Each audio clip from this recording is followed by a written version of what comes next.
pompiers de Californie n'ont toujours pas réussi à venir à bout des incendies qui ravagent le nord de la région. Le plus destructeur jamais enregistré depuis celui de 1933. Le bilan est pour l'instant de 31 morts. Près de 250 personnes sont portées disparues. 80 000 hectares ont été détruits et 250 000 personnes évacuées à Sacramento, Malibu et Paradise. Le gouverneur de Californie a déclaré que la propagation des incendies était plus rapide que par le passé, alors que 3 nouveaux départs de feu viennent d'être enregistrés. Comment les Américains vivent-ils ce drame au quotidien depuis jeudi dernier? Les Polynésiens qui sont concernés étaient-ils tous assurés? Je vais tout de suite demander à l'agent consulaire des États-Unis de me rejoindre sur ce plateau. Christopher Cosby, bonsoir. Merci beaucoup d'être là ce soir. Comment vivent les Américains? Je posais la question à l'instant. Comment vivent-ils leur quotidien depuis jeudi dernier?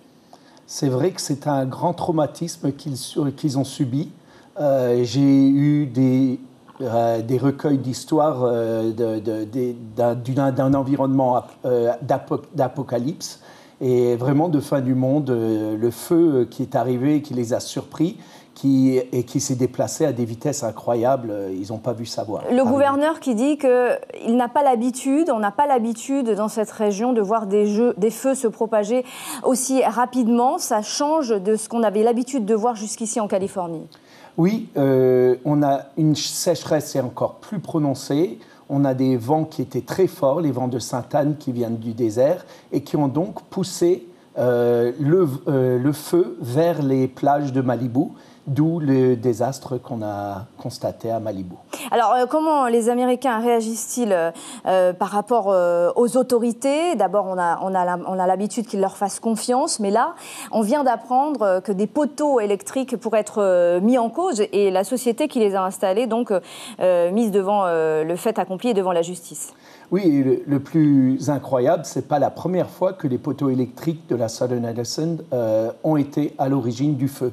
Donc ce ne serait pas un incendie criminel cette fois? Ce n'est pas un incendie criminel et c'est vraiment une insécurité qui cause dans un environnement qui est déjà propice au feu, qui accélère des chances d'avoir des dégâts comme on peut les constater. Est-ce qu'il y a des Français et des Polynésiens qui ont tout perdu dans cet incendie? Oui, dans la partie de Malibu, 90 maisons qui ont été détruites. 10 maisons appartiennent à des Français et qui sont depuis jeudi soir sans maison et qui sont obligés de trouver un endroit pour se loger. Très difficile parce que tout le monde est retourné vers la ville et tous les Airbnb, tous les hôtels sont pris d'assaut. Les animaux aussi ont dû fuir?